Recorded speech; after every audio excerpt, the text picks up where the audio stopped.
Homem corta a perna de cavalo que cai de exaustão durante cavalgada.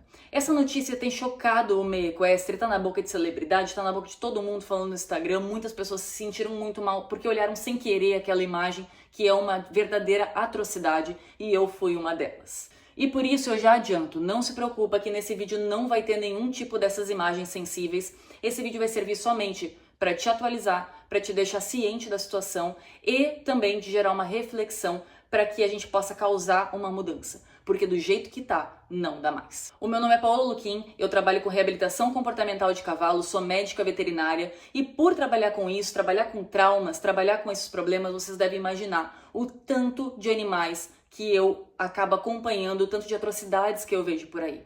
Então, uma notícia dessas me choca bastante, mas me faz pensar em um outro grande problema que daqui a pouco a gente vai falar. Primeiro, voltando para a situação inicial, essa atrocidade aconteceu no dia 16 de agosto de 2025, durante uma cavalgada entre dois amigos. A pessoa que está sendo acusada por cometer essa atrocidade, por mutilar o próprio cavalo, se chama Andrei. E ele estava numa cavalgada com um amigo que eles estavam fazendo sozinhos, até onde foi relatado. No testemunho que ele deu para a polícia, ele disse que o cavalo começou a se apresentar cansado e aí foi até o momento que caiu no chão, que ele se deitou, foi diminuindo a respiração até o momento que ele não parecia mais ter vida.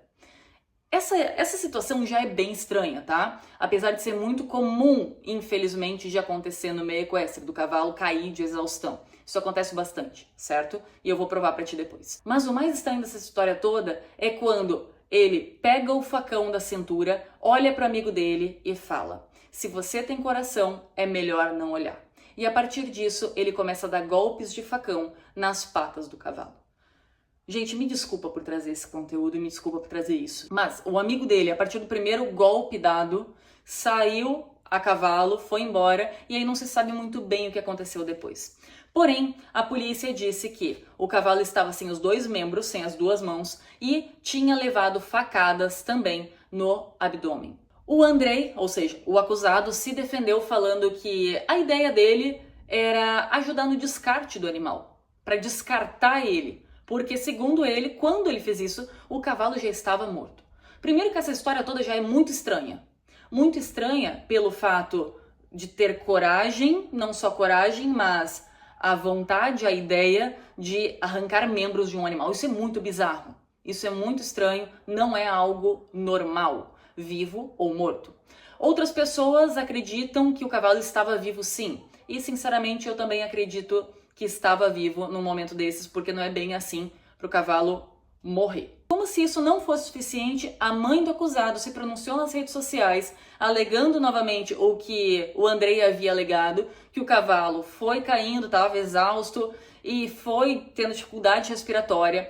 Aí ela disse que o filho tentou prestar os primeiros socorros, tirou freio do cavalo, tirou sela, e de fato na foto, que eu não vou mostrar aqui, ele estava com a sela meio jogada de lado, e que ele tentou fazer o cavalo reviver, mas que ele ficou transtornado e por causa disso ele deu com o facão no cavalo.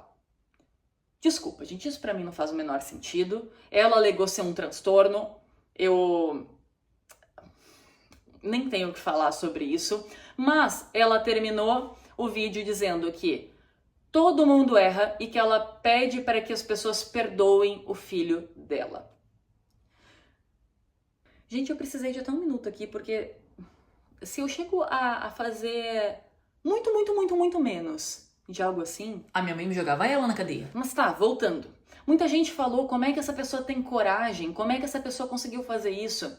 E de fato, não é uma questão de coragem, é uma questão de vontade. Não é uma coisa, e não tô passando pano não, tá? E não tô justificando. Mas uma coisa é tu ter um acesso de raiva e acabar dando um tapa. Que também não é justificável, mas outra coisa é tu articular um plano.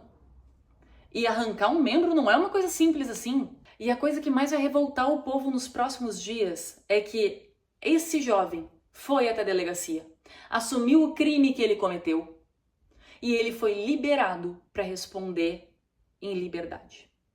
Além disso, foi colocada uma multa ali de R$6.000. Eu não vou chover no molhado falando sobre como a justiça acaba acontecendo no nosso país, que é uma coisa extremamente triste, e a gente não pode se calar sobre isso. Mas agora eu gostaria de entrar na parte de reflexão. Esse foi um caso que infelizmente aconteceu, mas felizmente veio à tona. Eu tô vendo todo mundo abismado, todo mundo incrédulo com isso que aconteceu, com essa situação do cara ter mutilado o próprio animal, e realmente é muito chocante. Mas sabe o que eu não ouvi ninguém falar? Eu não ouvi quase ninguém falar que o cavalo caiu de exaustão. Vocês já pararam para pensar que se ele não tivesse feito isso, talvez esse cavalo tivesse caído de exaustão e morrido e ninguém ficaria sabendo? Vocês já pararam para pensar a quantidade de animais que passa por isso? E eu não tô sendo sensacionalista não, tá? Não tô. Inclusive eu trouxe alguns fatos para vocês. Vou pegar minha colinha aqui. Em julho de 2025, cavalo cai puxando carroça em Tramandaí, Rio Grande do Sul. Não tá o suficiente? Em maio de 2015, 10 anos atrás, cavalo morre em cavalgada, passou horas sem água, Goiás, região de Séries. Fevereiro de 2012, desfile de Semana Farroupilha, um cavalo é morto por descarga elétrica. 2024, cavalo morre em rodeio, local Paraíso do Tocantins, Minas Gerais. Em agosto de 2025, cavalo morre por exaustão em Aracaju, Sergipe. Agosto de 2020, cavalo morre de exaustão em carruagem na Itália. Tu entende que a única diferença entre esses casos que eu falei e esse caso dessa atrocidade de agora é que esse vocês ficaram sabendo? Essa é a única diferença. Cavalo sofre, cavalo morre por tudo que é lugar, por negligência do ser humano. Não é de hoje, não é de 5 anos atrás, não é de 10 anos atrás, não é de 20 anos atrás, é sempre.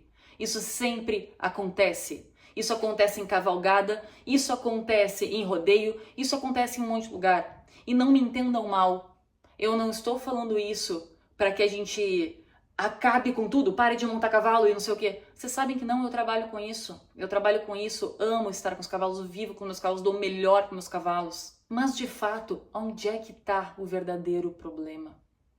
Será que nós não temos olhos treinados para enxergar onde é que estão os problemas? Como é que a gente não enxerga a diferença entre isso aqui e isso aqui? Como é que a gente não sabe ver quando o nosso animal está bem? Como é que a gente não sabe quais são os limites dos nossos animais? Como é que a gente ainda, em 2025, não aprendeu a ver? Como é que a gente tem estudo de 1900 e bolinha e em 2025 a gente comete os mesmos erros? Para vocês terem uma noção desse caso atual, a princípio foi uma cavalgada de 15 quilômetros. Claro que eu não sei das condições, não sei como eles estavam indo, não sei de nada disso, mas, gente, 14 quilômetros, 15 quilômetros é o que um cavalo anda normalmente na natureza. Não é uma distância assustadora.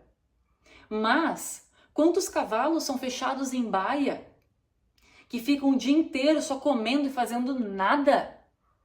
E aí, de repente, são pegos para ir fazer uma semana farroupilha, uma cavalgada, uma romaria, qualquer coisa assim. O teu cavalo de fato tem preparo? Hoje, se tu saísse para correr 20 quilômetros na rua, tu consegue? Ou tu ficaria pelo meio do caminho? É cavalo tendo laminite, é cavalo com rabdomiólise, é cavalo morrendo de exaustão. Tudo isso em rodeio. E não é um dia, não é 2 dias, não é uma semana, não é mês, é sempre. E a gente pode fechar nossos olhos, a gente pode reclamar e deixar esse caso desaparecer e sumir, ou a gente pode começar a aprender, ou a gente pode começar a estudar. Hoje eu trabalho com comportamento equino. Hoje eu estudo expressão facial, expressão corporal, eu preparo os meus animais para que eles façam, para que eles cheguem a fazer o que eu pretendo com eles, mas com saúde, com tranquilidade. Quantas pessoas estão fazendo coisas que não aparentam por aí? Quanta gente, por exemplo, do salto, saltando potro, botando para saltar 1,30, 1,40, estourando o cavalo. Quanta gente está domando cavalo de 2 anos de idade colocando para prova. Quanta gente, eu já vi aí potrinho para vender em Facebook, no Marketplace, de 1 ano e pouco domado. Que isso? Bom, esse vídeo ficou bem sério. E eu espero que vocês saiam daqui com uma consciência crítica um pouco maior. E eu convido vocês a se fazer uma pergunta. Quantos mais vão ter que morrer até que tu aprenda a ver se tá tudo bem? Quantos mais vão morrer até que tu comece a se posicionar? E entenda que se posicionar não é brigar. Se posicionar, às vezes, é simplesmente parar de frequentar um lugar. Eu não frequento cavalgada já faz 6 ou 7 anos, porque lá tem mistura de gritaria, bebida e cavalo. Bebida e cavalo não combinam. E lembrem sempre, existem pessoas que gostam de cavalo e existem pessoas que gostam do que o cavalo proporciona. Não tô falando que é pra gente parar de falar desse caso, mas eu quero que vocês tenham consciência de que esse provavelmente não foi o último caso. Não tô falando da situação assustadora que foi do fato de cortar as pernas do cavalo. Eu tô falando de um cavalo que morre de exaustão. Eu tô falando de um cavalo que tá sofrendo na mão do ser humano. Eu tô falando de outro animal que morre por causa da nossa negligência.